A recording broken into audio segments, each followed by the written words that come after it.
Olá pessoal, estamos de volta aqui no segundo bloco a respeito de hemostasia. Nós aprendemos no primeiro bloco como funciona todo o mecanismo de ativação dos fatores de coagulação, a importância do fígado na produção do fibrinogênio e da protrombina, qual é a importância da vitamina K dentro desses mecanismos, né?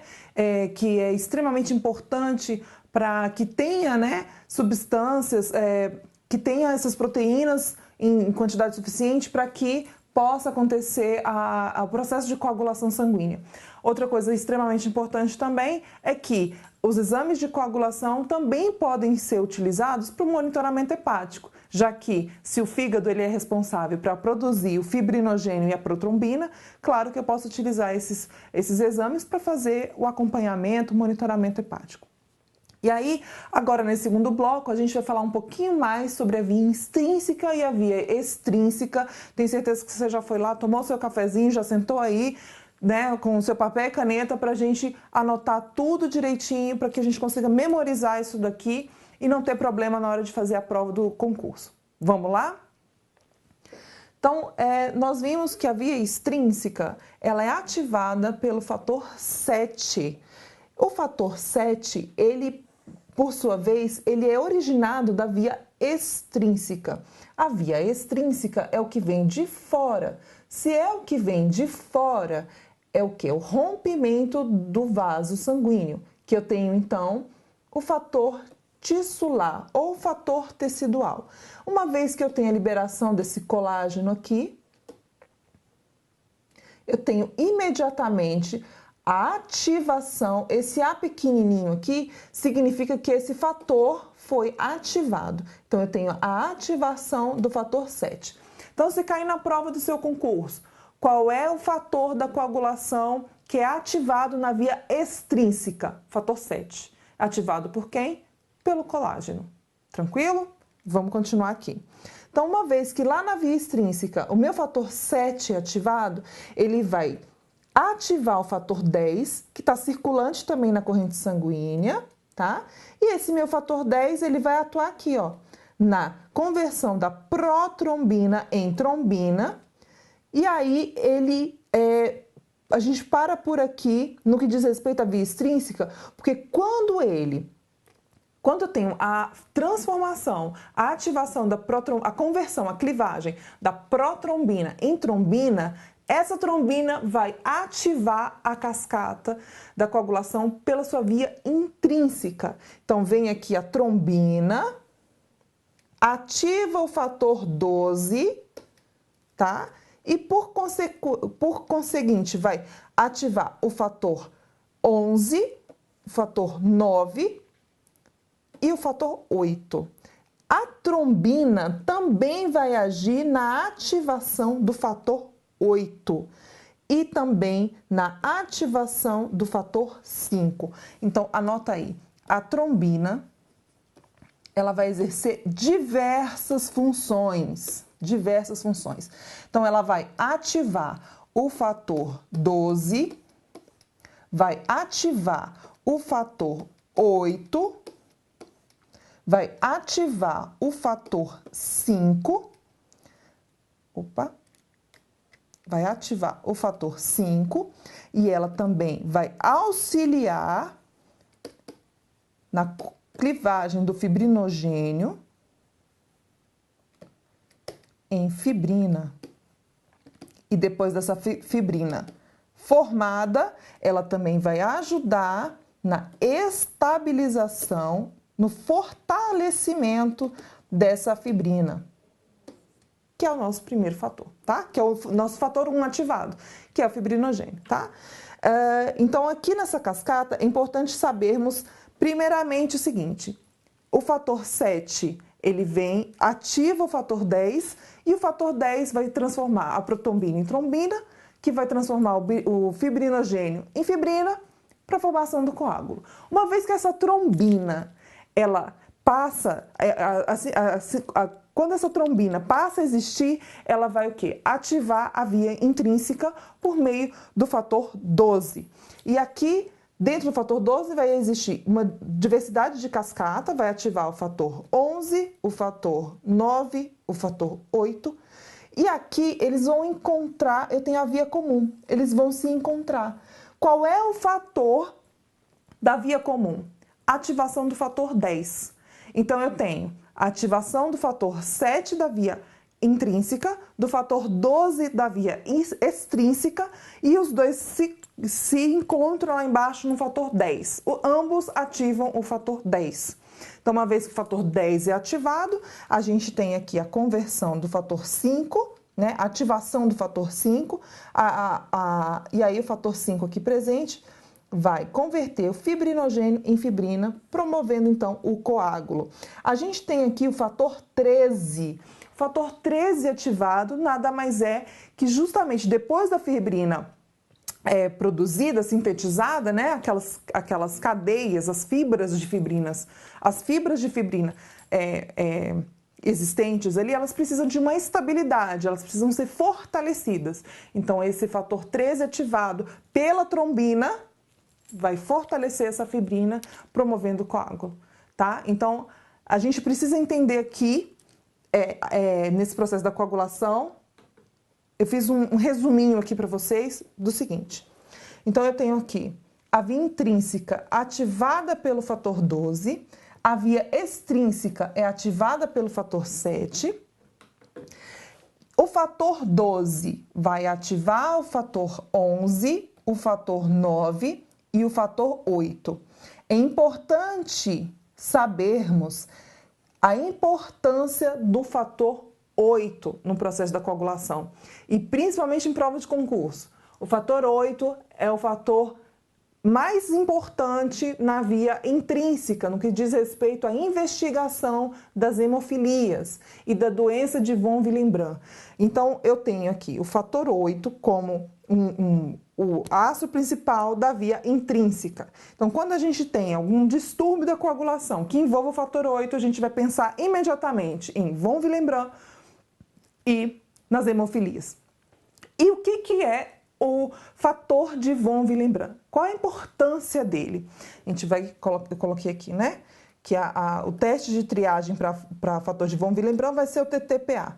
Ele é um fator que vai se unir ao fator 8, então ele vai se aderir ao fator 8 e ele vai agir na promoção, lá, na facilitação da agregação plaquetária.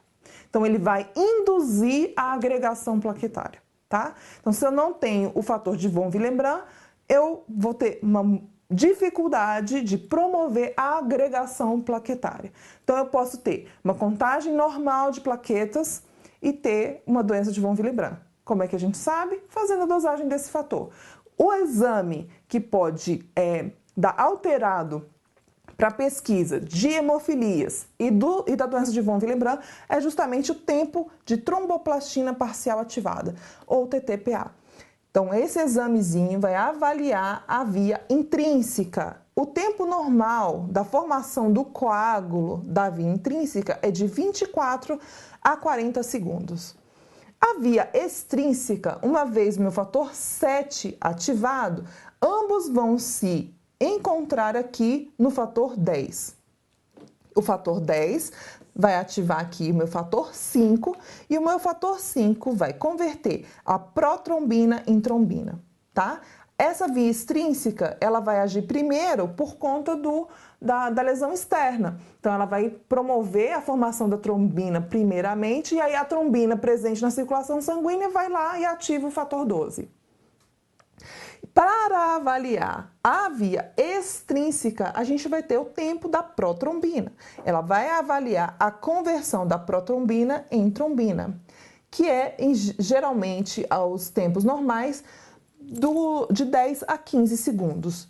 Vamos lá, então. E aí, o que acontece? Eu vou dar um macetezinho para vocês sobre, de novo, separar os fatores de via intrínseca e via extrínseca, tá?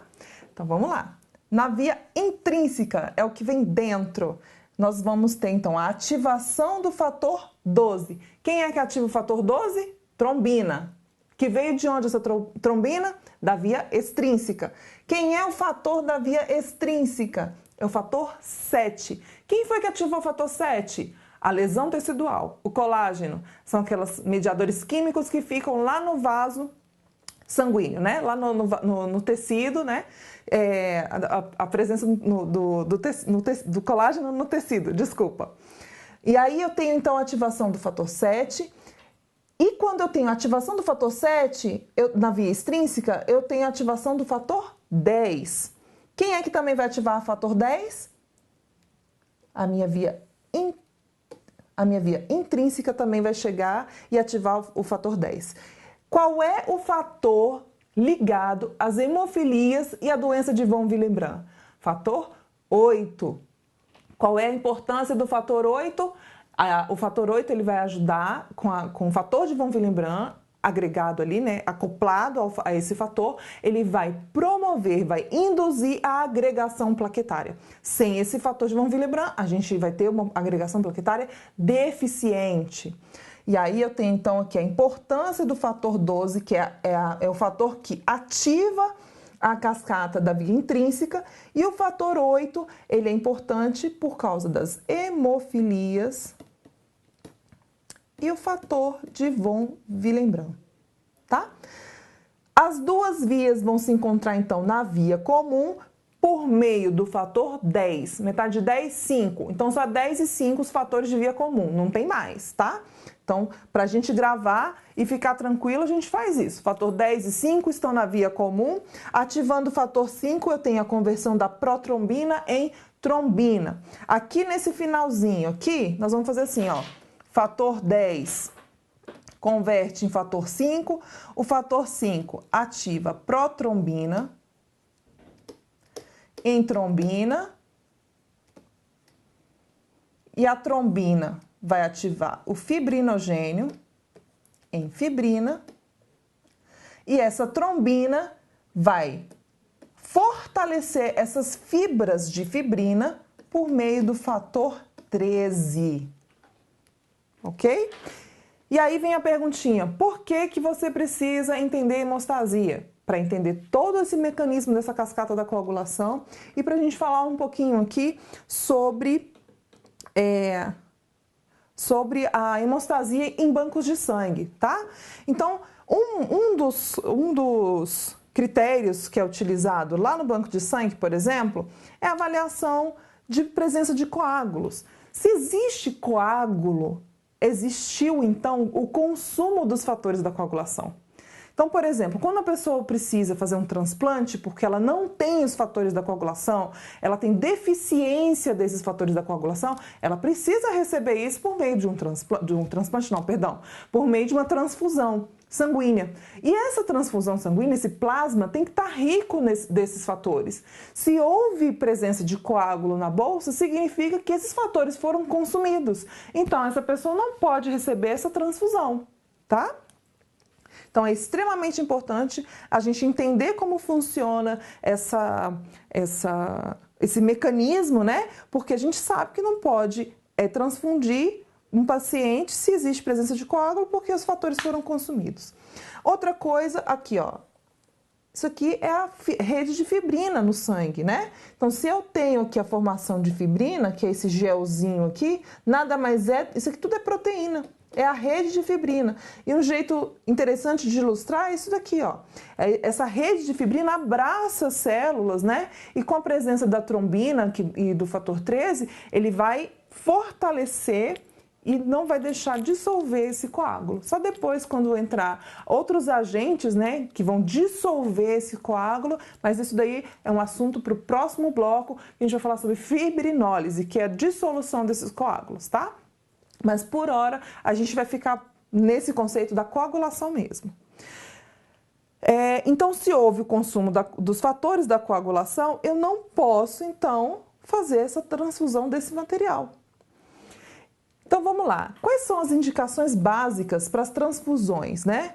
Então, é o quê? Restaurar ou manter a capacidade de transporte de oxigênio. A gente está falando aqui das hemácias.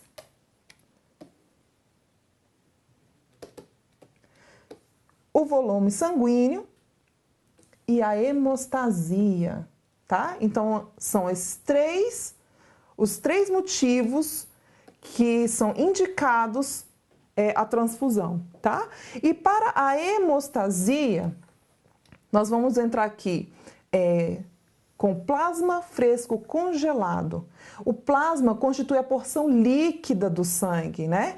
Nós temos no nosso sangue a presença das células, que são as hemácias, os leucócitos e as plaquetas, que estão submersos no plasma. Então, esse plasma é a parte líquida do sangue. E ela tem 3 funções básicas: manter o efeito oncótico do sangue, mediar a coagulação e a fibrinólise e as propriedades antissépticas, que é justamente, né, toda a parte de transporte de íons, né?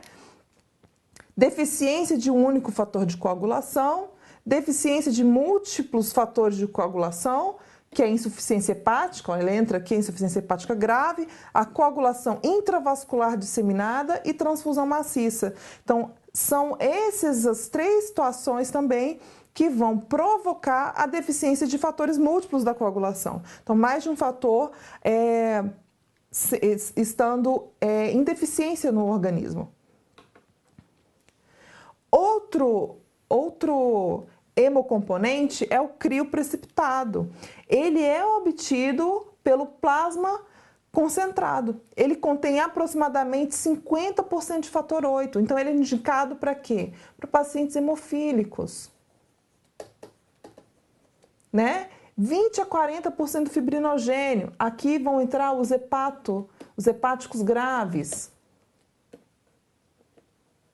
né? E algum fator 8, fibronectina, presentes originalmente na unidade de plasma fresco concentrado. Desculpa. O crio contém tanto fração coagulante quanto a fração de von Willebrand fator 8. Então, para quem tem deficiência do fator doença de von Willebrand, também acaba recebendo o tratamento do crio precipitado, né? Então, a transfusão de crio tem como objetivo a reposição do fibrinogênio, do fator 8 e do fator 13. Quem é o fator 13, pessoal? É justamente aquele que fortalece a rede de fibrina. É o último fator da coagulação. E agora a gente vai responder algumas questões, tá? E dentro dessas questões que a gente vai estar resolvendo, nós vamos estar discutindo e relembrando alguns conceitos, tá bom? Então vamos lá. Com relação a substâncias capazes de clivar o fator 5 e o fator 8, tornando-os ativos na cascata de coagulação, marque a opção correta. Então vamos relembrar lá. Na via intrínseca e a via extrínseca, certo? Na via intrínseca, qual é o primeiro fator que a gente viu lá? Fator 12. Aí eu tenho fator 11, fator 11, 9 e 8. Aqui encontra com fator 10 e fator 5. E na extrínseca eu tenho fator 7. Então, quem são os capazes de clivar o fator 5 e o fator 8? Protrombina? A protrombina está lá no final da cascata. Protrombina vai virar trombina, né? Ela não vai clivar esses fatores. O fibrinogênio, ele vai... Isso aqui não é, né? O fibrinogênio vai o quê? Clivar em fibrina. Então, também não é. Tromboplastina também não é, ela vai estar atuando aqui também na via intrínseca. Fibrina, não, a fibrina ela já está no final da cascata, né? Já está na formação mesmo do coágulo. Qual seria a questão? A letra E, é a trombina. Então, a trombina, quando tem a formação da protrombina e trombina, ela vai ativar o fator 5, vai ativar o fator 8, vai ativar o fator 12. Tranquilo? Vamos para a próxima questão. A coagulação é desencadeada em vivo pela via extrínseca. Não tem como a gente fazer essa simulação in vitro, né? Então, nessa via, na via extrínseca, quem é que inicia essa cascata? Fator 7? Fator 7, né? O fator 8 não é o fator que já está no final da via intrínseca. Fator 11 também não é, ele também está aqui na via intrínseca. Fator 12 também não é. E o fator 13 está onde? Está lá no finalzinho da formação, no fortalecimento da fibrina. Então, a questão correta é a letra A.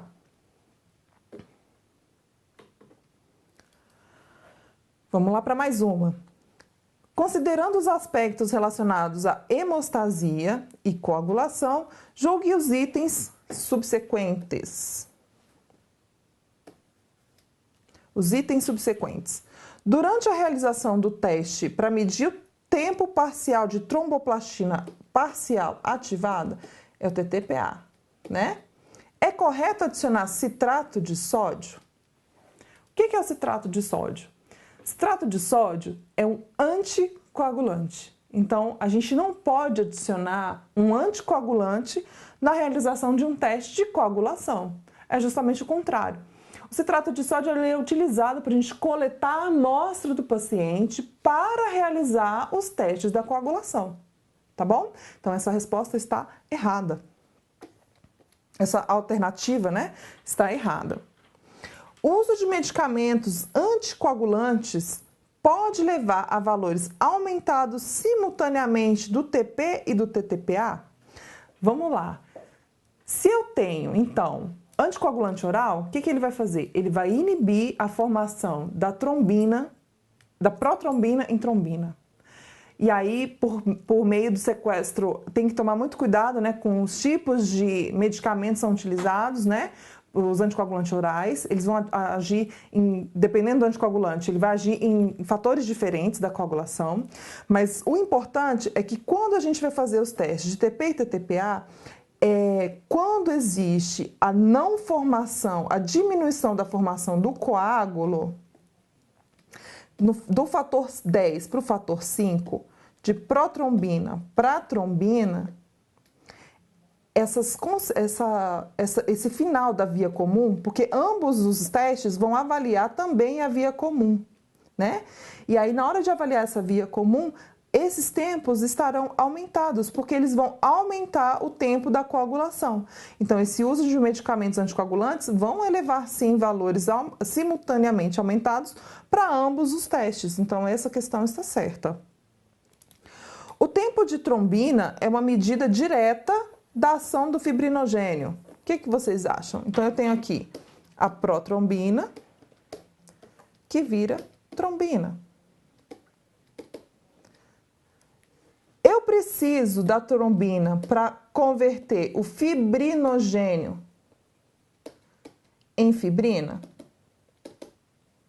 O tempo de trombina é uma medida direta da função do fibrinogênio? Sim. Se eu não tenho essa trombina, eu não vou ter a conversão do fibrinogênio em fibrina. Então, a função do fibrinogênio vai estar prejudicada se eu não tenho trombina. Então, essa questão também está correta.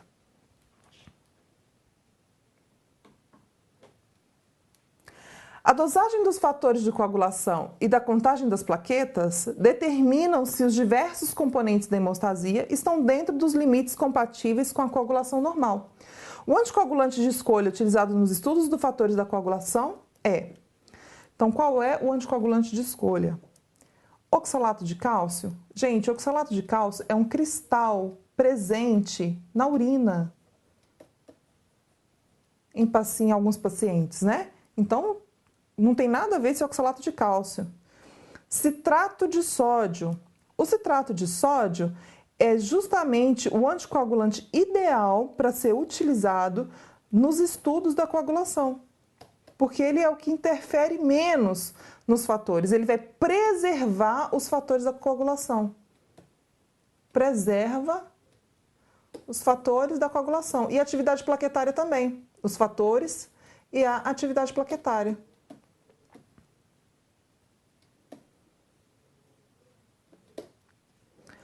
A heparina, não. A heparina, ela vai sequestrar cálcio, então ela não pode ser utilizada. E o EDTA também não. Ele é utilizado Ele também é um sequestrador de cálcio e eu não vou conseguir, então, fazer com que os meus testes, né, os meus ensaios de hemostasia deem certo. Ele é utilizado no hemograma, geralmente, né, lá na hematologia. Então, a resposta correta é o citrato de sódio. Encerramos, então, por aqui. Nós encerramos, então, por aqui essa parte de hemostasia. Eu espero ter contribuído um pouquinho para o conhecimento de vocês. Se tiver qualquer dúvida a respeito desse assunto, pode escrever, tá? Pode escrever, tem o chat do Gran Cursos Online, tem o e-mail, tá? Fiquem à vontade para entrar em contato, que eu vou estar falando com vocês e dando a resposta para vocês de qualquer dúvida que vocês porventura tiverem, tá bom?